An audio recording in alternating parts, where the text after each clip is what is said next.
फिर से पाकिस्तान और भारत के दरमियान हालात इंतहाई जो है वो इस वक्त खराब हो चुके हैं। अब पाकिस्तान का अजली दुश्मन भारत जो है वो भी जाग चुका है और पाकिस्तान के खिलाफ इस वक्त मुकम्मल तौर पर तमाम जो फॉल्स फ्लैग ऑपरेशन की चीजें हैं वो एक्टिव हो चुकी हैं। और मैं आपको ये बतलाना चाहता हूं कि ऑपरेशन अभी बंद नहीं हुआ है।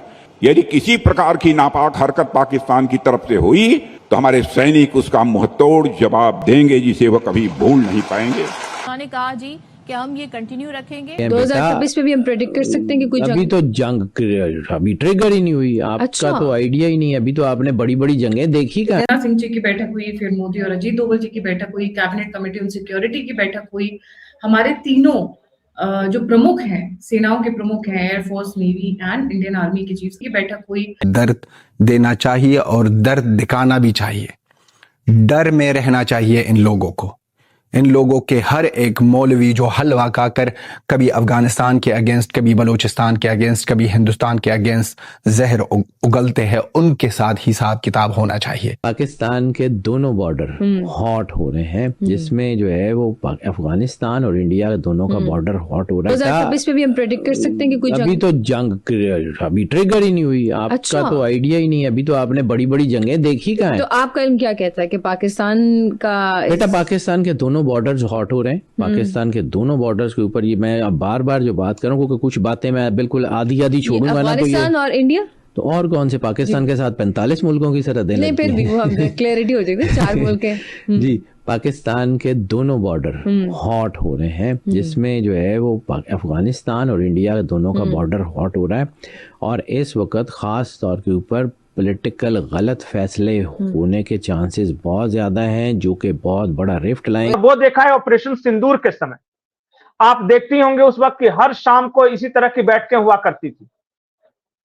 रक्षा मंत्री आते थे, उसमें सेना प्रमुख आते थे, प्रधानमंत्री आते थे, राष्ट्रीय सुरक्षा सलाहकार आते थे, उसमें फाइनेंस मिनिस्ट्री भी रहती थी, ये सब रहती थी। उसके बाद सबसे ज्यादा बैठकें अब हो रही हैं। और फिर देखिए, ये तो अपने देश के अंदर की बात हो गई। मुझे लग रहा है कि कुछ तो ऐसा है जो अंदर ही अंदर चल रहा है प्लानिंग, पर बताया नहीं जा रहा है और बताना भी नहीं चाहिए। अगर सारे प्लान को आप आउट कर देंगे तो वो कोई मतलब नहीं रहा, उसका सीक्रेसी मेंटेन नहीं रखती। लेकिन जिस तरह के प्रिपरेशंस चल रहे हैं, जिस तरह नॉर्दर्न कमांड के जो वो प्रवीण जी है ना, उनका जो वो हेड है वो, या मनोज जी जो है वेस्टर्न कमांड के, वो जो बता रहे हैं, जिस तरह की बयानबाजी हो रही है, उससे ये लग रहा है कि कुछ ना कुछ तो है। अब क्या है, जब तक बाहर आएगा नहीं तब तक हम बोल नहीं सकते। लेकिन एक बड़ी खबर आई है पाकिस्तान से। पाकिस्तान का एक चैनल है जियो न्यूज, उसने 2 दिन पहले खबर टेलीकास्ट किया और खबर यह थी कि इंडिया जो है फॉल्स फ्लैग ऑपरेशन करने वाला है और उस फॉल्स फ्लैग ऑपरेशन का इल्जाम पाकिस्तान पे डालेगा। और पाकिस्तानी मिलिट्री इंटेलिजेंस ने कुछ इनक्रिप्टेड मैसेज पकड़ लिए हैं, यह उनका दावा था, पाकिस्तान का दावा था। बहुत सारे सोशल मीडिया पे आप देख सकते हैं, वो खबर अभी भी है। मुझे लगता है कि जब भी पाकिस्तान इस तरह की बात करता है कि फॉल्स फ्लैग ऑपरेशन इंडिया खुद करेगा और फिर हम पे इल्जाम लगा दे, इसका मतलब कि उसका प्रिपरेशन पूरा है। पाकिस्तान कुछ सचमुच करने वाला है, यकीन मानिए। नहीं तो वहां की जिस तरह की खबरें वहां चलाई जा रही हैं, देखिए, बिना वहां आईएसआई की मर्जी से या पाकिस्तानी आर्मी की मर्जी से जियो न्यूज जैसा चैनल वो खबर फ्लैश करेगा, मुझे तो ये नहीं लगता।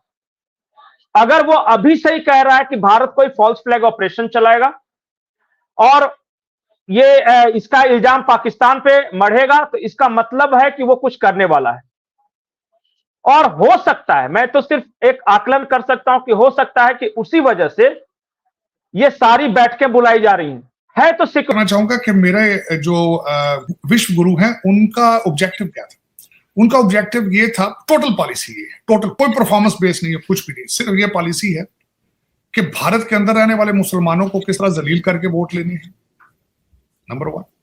इस्लाम रिलेटेड किस तरह वोट लेने हैं। तीसरी पॉलिसी ये थी उनकी कि पाकिस्तान को आइसोलेट किस तरह करना है, पाकिस्तान को दहशतगर्द कंट्री बना के चोक किस तरह करना है, दुनिया में जलीलो ख्वार किस तरह करना है। ये बाकायदा उनकी फॉरेन पॉलिसी का हिस्सा था। अब उसमें देखें ना, वो तीनों फ्रंट इस फ्रंट से बाहर गए। इस वक्त मैं अर्ज करना चाहूंगा कि इजिप्ट फिट नहीं पड़ता क्योंकि उनके इजराइल के साथ रिलेशनशिप उनके ठीक है, वहां पे नहीं बैठा जा सकता डायलॉग के लिए। टर्की के अंदर आर्मी बेस है, वहां पे ईरान अटैक कर रहा है, वहां इसलिए नहीं बैठा जा सकता।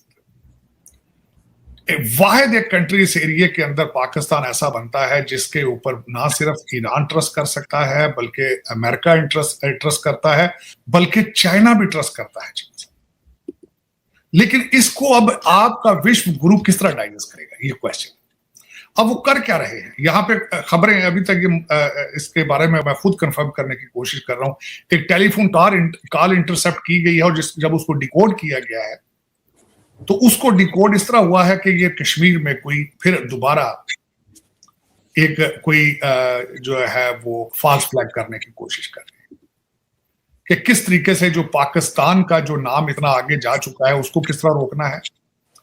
फिर दूसरा, और उसी को बहाना बनाकर जो आपका ईस्टर्न बॉर्डर है वहां पे जंगी एक्सरसाइज शुरू की जाए और सर्व किया जाए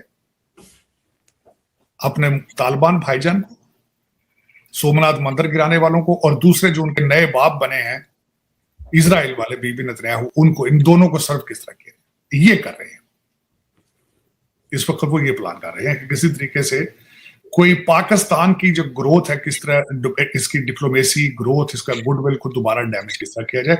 ये मैं इसको कंफर्म करके बल्कि आपको बताऊंगा कि ये किस तरह किसने ये खबर ब्रेक की है कि फॉल्स फ्लैग की तैयारियां हो रही हैं और ईस्टर्न बॉर्डर के करीब एक्सरसाइजिंग शुरू करने का प्लान है। और ये अगर इसको डाट जोड़े जाएं और जिस तरह के अल्फाज इस्तेमाल हो रहे हैं और जितनी पैनिक हो चुके हैं आपकी डिप्लोमेसी को देखकर, आपकी मिलिट्री डिप्लोमेसी को देखकर जितने पैनिक हो चुके हैं। दोस्तों इस टाइम लगातार भारत की तरफ से ऐसे ऐसे बयान भी आ रहे हैं जिसको लेकर के पाकिस्तान के अंदर पैनिक देखा जा रहा है। जी हाँ दोस्तों, हमारे जो रक्षा मंत्री है श्री राजनाथ सिंह जी, उनकी तरफ से एक बयान आया है। सीधे तौर पर उन्होंने पाकिस्तान को चेतावनी दे दी है और कह दिया है कि अगर इस बार कहीं से भी गलती से भी पाकिस्तान ने कोई हिमाकत की, कोई गलती की, भारत के ऊपर कुछ गलत करने की कोशिश की, तो भारत बहुत ही बुरा जवाब देगा और इस बार का जो जवाब होगा उस जवाब से पाकिस्तान की नस्लें भी उसे याद रखेंगी हमेशा के लिए। और दोस्तों कहीं ना कहीं भारत की नज़र अब पीओके पर आ रही है, ऐसा पाकिस्तानियों का मानना है और भारत के अंदर भी ऐसी आवाज़ें लगातार उठती रहती हैं। और भारत के लोगों का कहना है कि कब भारत के जो प्रधानमंत्री नरेंद्र मोदी जी, जिन्होंने कहा था पीओके को लेकर के, संसद में भी पीओके को लेकर के बातें हुई, कब आखिरकार पीओके लिया जाएगा। तो अब कहा जा रहा है